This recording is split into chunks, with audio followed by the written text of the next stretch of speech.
faut pas parler parce que je vais tomber. Parce que tu es branché avec le critère. C'est ça la chanson va passer sur. À partir de maintenant.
L'adaptation de système commun, directeur de développement des communautés culturelles au sein de Jardin, ou Westside Coaching. Tenez commun le 514 778 8123.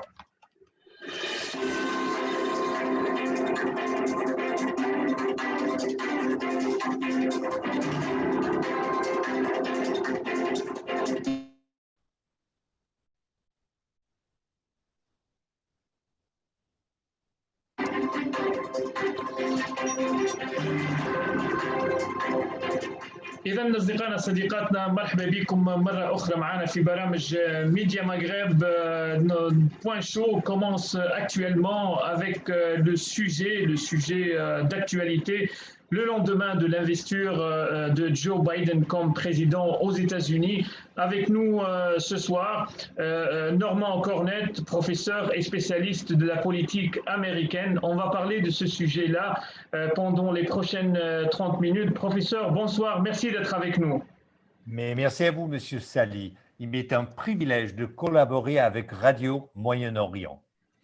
Ça nous fait plaisir. Merci beaucoup, professeur Cornette. Professeur Cornette, le lendemain de cette investiture, il y a beaucoup de personnes qui ont même suivi la transmission en direct sur presque toutes les chaînes du monde des télévisions.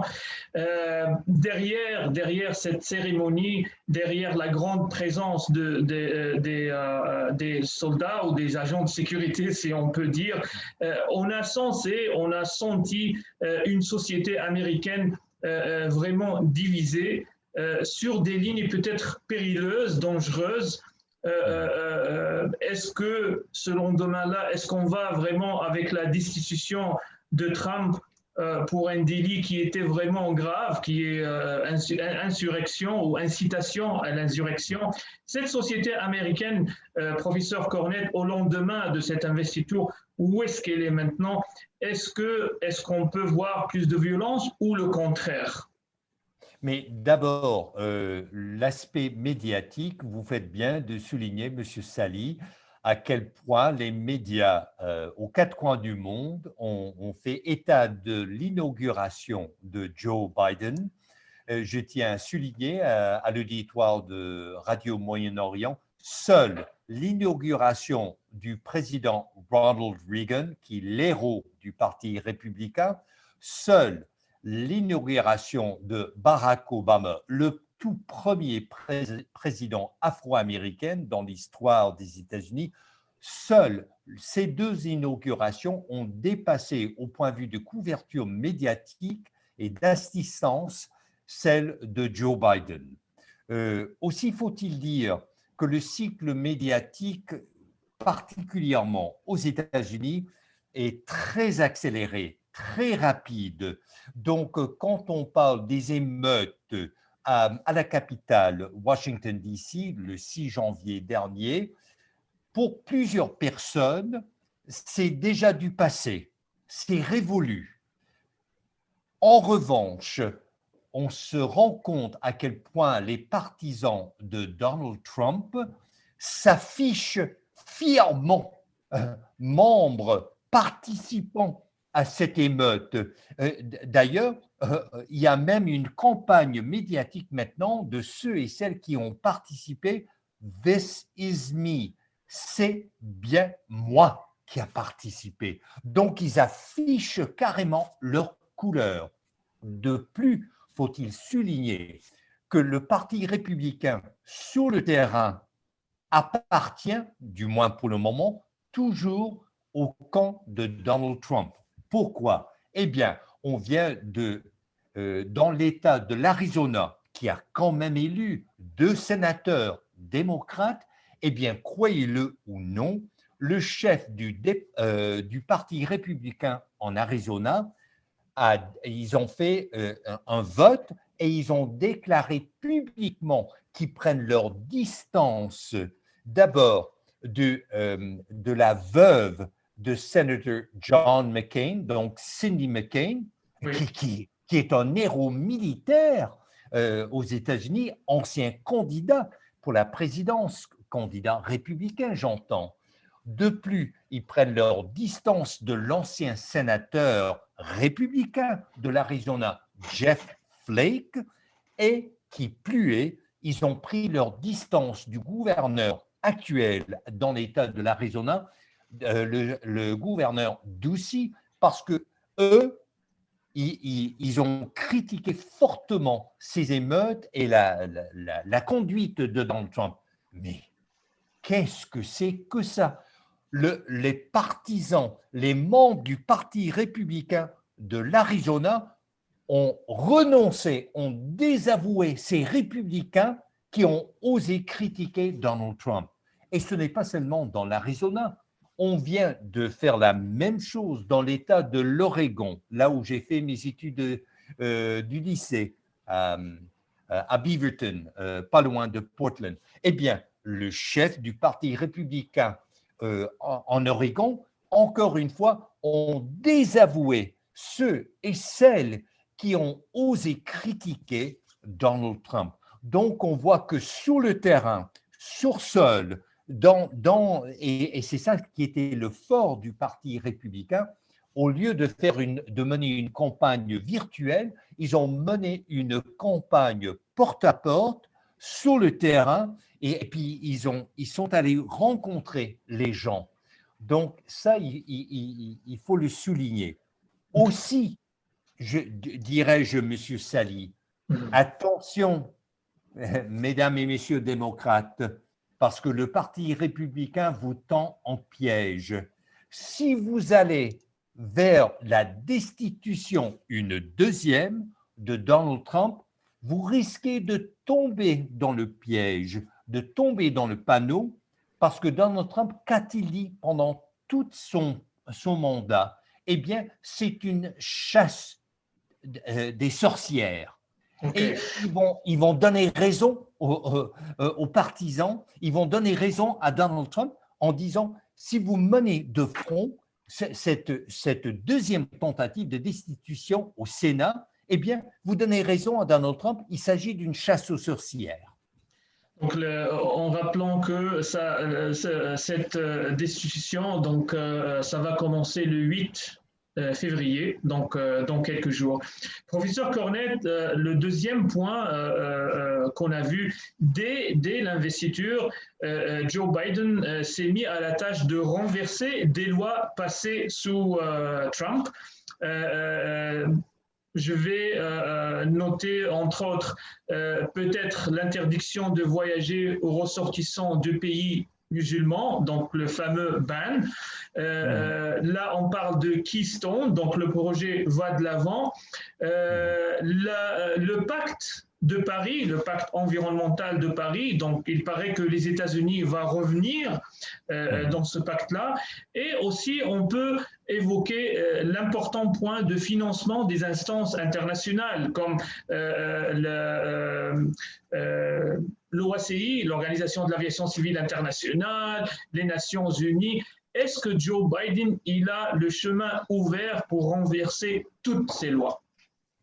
Très bonne question, Monsieur Sali. D'abord, dans un premier temps, on ne peut pas s'empêcher de s'adresser à la question de l'oléoduc Keystone, Oui. qui était pour Justin Trudeau, Premier ministre du Canada, une plaque tournante des relations canado-américaines, et d'autant plus du Premier ministre de l'Alberta, Jason Kenney, ancien ministre du gouvernement conservateur fédéral de Stephen Harper. Eh bien, Justin Trudeau, il joue son avenir politique. Pour se faire réélire, d'autant plus qu'il est dans une position de gouvernement minoritaire, il a absolument besoin du soutien, d'appui de l'Ouest canadien. Or, lui qui se présente comme pro-écologique, qu'il est en faveur de l'environnement, mais qu'il a appuyé ce projet de l'oléoduc, eh bien, je dois vous dire, aux yeux de Joe Biden, tout simplement, il a classé cette affaire-là. Et vous avez raison de souligner ce souci, du moins en apparence, écologique. Qui est-ce qu'il a nommé à la tête de la position américaine vis-à-vis des changements climatiques, l'accord de Paris? Nul autre que l'ancien candidat démocrate à la présidence, John Kerry, également ancien secrétaire d'État démocrate dans l'administration Barack Obama. C'est donc dire qu'on n'a pas mis n'importe qui en charge de ce dossier. On a mis quelqu'un qui fait partie de l'élite démocrate. Et de plus, on rentre dans l'organisation de l'OMS, qui est de rigueur en pleine pandémie covidienne. Là, on rejoint. Mais je crois qu'il importe de souligner, M. Souli, quand on parle de John Kerry, on peut également parler de Anthony Blinken, qu'on vient de confirmer comme le nouveau secrétaire d'État, mais ancien, qui faisait partie de l'administration Barack Obama. On peut parler de Susan Rice, l'ancienne administration Barack Obama. On peut parler de Janet Yellen, secrétaire de la Trésorerie. Donc, dans une certaine mesure, l'administration Joe Biden, c'est Barack Obama, troisième mandat. Pourquoi est-ce que je le souligne? Parce que Hillary Clinton a perdu amèrement l'élection vis-à-vis Donald Trump, et c'est donc constaté que le passage du Parti démocrate du clan Clinton au clan Barack Obama. Le Parti démocrate américain actuel, c'est le domaine de Barack Obama, dont Joe Biden était le vice-président. Merci, professeur. Je vais enchaîner avec les relations canado-américaines ou américano-canadiennes. Et je vais juste mentionner le côté économique, à moins que vous voyez qu'il y a un côté sécuritaire très important entre les deux pays avec l'administration Biden. On a peur du protectionnisme américain. Est-ce que cette peur est justifiée au Canada? Bonne question encore. Et je tiens à souligner qu'au contraire de Donald Trump, Joe Biden a insisté d'affirmer les liens canado-américains, qui était le premier chef étranger auquel il a fait un appel conférence. Eh bien, c'était nul autre que Justin Trudeau. Et encore une fois, je souligne à quel point Joe Biden fait la suite à l'administration Barack Obama. Ce n'est pas un secret. Justin Trudeau et Barack Obama, ce sont des amis. Oui. Chaque fois que Barack Obama vient à Montréal, il insiste pour se faire photographier, ou bien c'est Justin Trudeau qui insiste.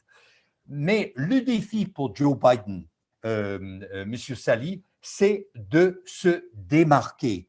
Ne serait-il que la suite de Barack Obama, ou aura-t-il une identité politique qui lui est propre?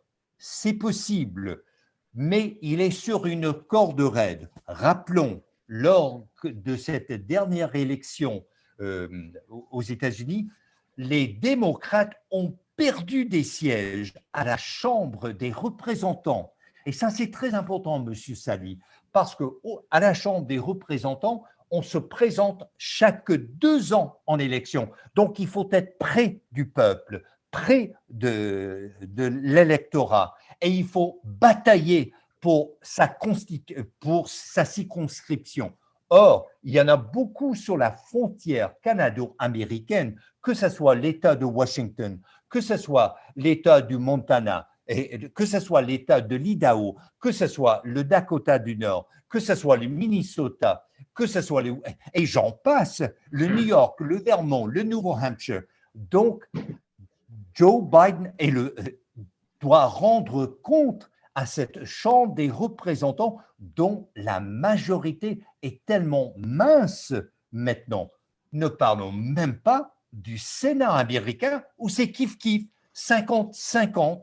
Donc, la marge de manœuvre de Joe Biden, s'il ne fait pas preuve d'être all-American, d'être pro-américain, et vous voyez, c'est un double jeu qu'il faut qu'il mène. Parfait. Merci beaucoup, professeur Cornette. Vous êtes à l'écoute de Radio Moyen-Orient, équipe Média Maghreb Canada avec vous jusqu'à 10h. On prend une pause publicitaire et on revient avec la suite de notre rencontre durant l'émission Point Chaud avec le professeur Normand Cornette.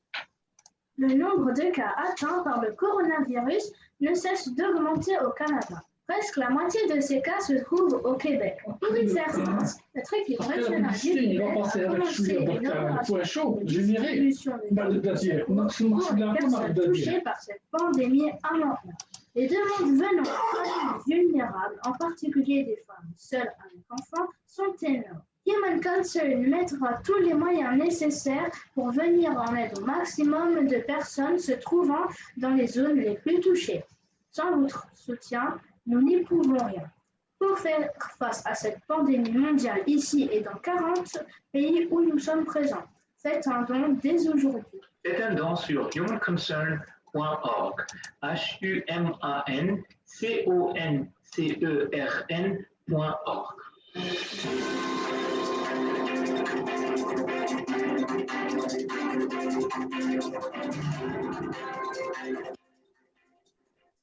Vous êtes toujours à l'écoute de l'émission Point Chaud, comme Nourdine, et avec notre invité, professeur Normand Cornette, donc spécialiste de la politique américaine.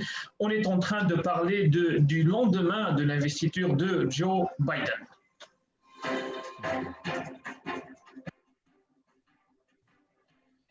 Donc, professeur Cornette, encore merci beaucoup d'être avec nous ce soir. Ma prochaine question concerne un point qui est lié aux pays arabes, au Moyen-Orient, à l'Afrique du Nord. On a vu avant l'investiture, avant la victoire électorale de Joe Biden, il y avait une série de normalisation des relations diplomatiques entre les pays arabes et l'État d'Israël. C'est quoi l'avenir de ces normalisations sous Joe Biden? Très bonne question, encore une fois, Monsieur Sali. Et je me permets une petite parenthèse, puisqu'on vient d'entendre l'annonce sur la pandémie. Eh bien, la raison principale que Donald Trump a perdu cette élection, et il a récolté 72 millions de votes, c'est le plus grand score dans l'histoire américaine, à part les votes pour Joe Biden. Donc, c'est historique. Mais il a perdu à cause de la façon qu'il n'a pas géré, qu'il n'a pas su administrer la pandémie. Joe Biden est dans le creuset. Il faut qu'il fasse ses preuves en gérant bien cette pandémie. En revenant à la question du Moyen-Orient, eh bien, aujourd'hui même, l'ambassadeur américain en Israël, par intérim, l'ambassadeur Richard Mills, a annoncé clairement qu'avec l'administration Joe Biden, on retourne à des relations normalisées avec les Palestiniens. Donc, on réétablit le contact, on va contribuer de façon monétaire, de façon financière au bien-être des Palestiniens et on prône la solution de 2 États. Donc déjà là, Joe Biden… Excusez-moi, professeur, avec la reprise des négociations, ça veut dire? Oui, en fait, on veut une solution durable avec 2 États, un État palestinien viable et Israël. Je dois vous dire que l'ambassadeur d'Israël à l'ONU, en réplique, a dit « Mais Israël, il faut préserver à tout prix, et je le cite, le seul État juif dans le monde entier. » Et je crois que c'est là où il faut vraiment réfléchir. Du moment qu'on dit que ce qui détermine l'État, c'est la religion, que la religion soit chrétienne, qu'elle soit hindoue, comme c'est le cas avec Modi, le Premier ministre actuellement, MODI, que ce soit juif en Israël, je crois qu'il faut vraiment réfléchir d'axer l'État sur une religion et que la raison d'être de l'État, c'est de préserver une religion. Donc, Joe Biden veut tendre, il veut être encore négociateur, semble-t-il, entre Israéliens et Palestiniens. Mais on ne peut pas nier que de normaliser les relations arabo-israéliennes, eh bien, tout le monde est gagnant. Ça, on a besoin de la paix. Il faut normaliser. Israël, c'est un fait. C'est un fait accompli. Maintenant, de normaliser les relations comme Donald Trump a fait avec le Soudan, comme il a fait avec le Maroc, et là, puisqu'on est au Radio Moyen-Orient, c'était la déclaration de l'ancien secrétaire d'État Mike Pompeo que le Sahel fait partie intégrante du Maroc, en point tel que les États-Unis vont établir un consulat américain au Sahel pour normaliser, donc pour approuver. Oui. Ça, c'est très, très important. Et donc, il faut voir de près quelle suite donnera-t-il Joe Biden à la question du Sahel. Merci beaucoup, professeur. C'est très clair, c'est très clair. Bien sûr, c'est un point très important dans la politique américaine étrangère au Moyen-Orient et en Afrique du Nord. Un autre point chaud, je pourrais dire, du côté américain, du côté sud des États-Unis, avec le voisin et le partenaire économique, le Mexique, on a vu la très grande controverse du mur que Donald Trump a construit ou a commencé à construire, mais on sait bien que le Mexique, c'est un partenaire économique dans la coalition tripartite entre Canada, Mexique et les États-Unis. On sait bien aussi, professeur Cornette, qu'il y a une très grande communauté de latinos, si je peux dire, de personnes hispaniques qui vivent dans la clandestinité aux États-Unis. Ça aussi, c'est un point chaud, c'est un dossier très important pour Joe Biden. Est-ce qu'on peut savoir, selon ce que Joe Biden surtout a promis concernant la situation des Noirs, il veut améliorer les relations avec les communautés culturelles composantes du tissu social des États-Unis. Est-ce que la communauté latine clandestine aux États-Unis aura un avenir meilleur et légal dans la société américaine? Et est-ce que ce projet de mur qui va diviser donc l'amitié américano-mexicaine va disparaître un jour?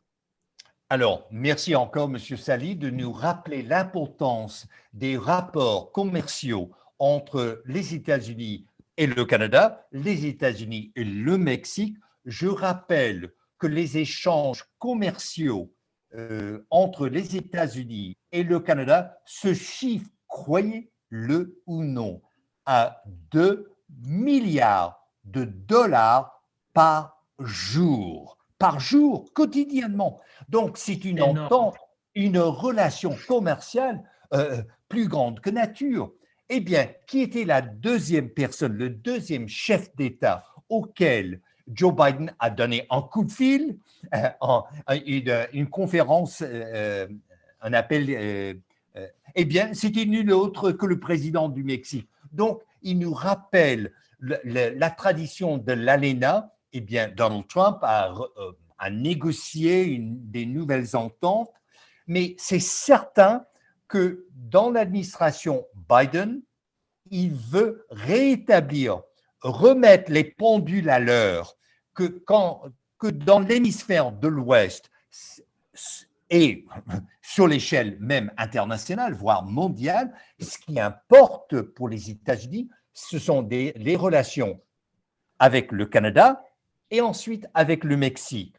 Maintenant, quand vous parlez des immigrants, la Cour suprême des États-Unis compte maintenant beaucoup de conservateurs dans tous les sens, dont 3 des juges, c'est nul autre que Donald Trump qui les a nommés, et je vous rappelle que plus de 200 juges fédéraux, eh bien c'est Donald Trump qui les a nommés. Donc dans les questions d'immigration, de normaliser des latinos américains, et là il faut voir la suite des choses sur le plan judiciaire. Et je ne peux pas m'empêcher, quand on voit la vision large sur le plan planétaire, Donald Trump, on sait très bien que les relations avec la Chine étaient fort tendues. Eh bien, Oui. Joe Biden, qu'a-t-il fait lors de l'inauguration? Et c'est la raison d'être de cette émission. Qu'a-t-il fait? Il a invité l'ambassadeur de facto de Taïwan à son inauguration. Ça, c'est sans précédent depuis que les États-Unis ont reconnu la Chine populaire comme la seule entité valable. Joe Biden donne suite à la politique de Trump vis-à-vis Taïwan comme contrepoids à la Chine. Et ne détrompons-nous, les superpuissances auxquelles Joe Biden va faire face, c'est la Chine. Donc, on se sert de Taïwan comme en contrepartie en Asie. Elle devient une plaque tournante par les ententes militaires, par les ententes commerciales, économiques, et là maintenant, diplomatiques. Et évidemment, la Russie. Merci beaucoup, professeur Cornette. Je vous rappelle que professeur Cornette, il est spécialiste de la politique américaine. C'était un plaisir de vous avoir avec nous ce soir.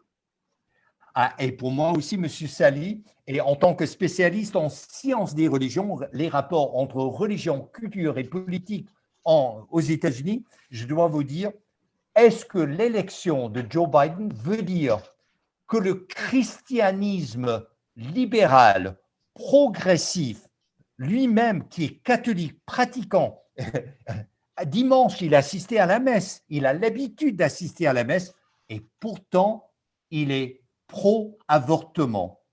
Quelle sera l'issue sur le plan religieux, moral et éthique de Joe Biden? Ça, c'est certainement, ça mérite une autre émission avec vous. Merci beaucoup encore, professeur Cornette. Merci à vous, M. Sali. Au revoir. Au revoir.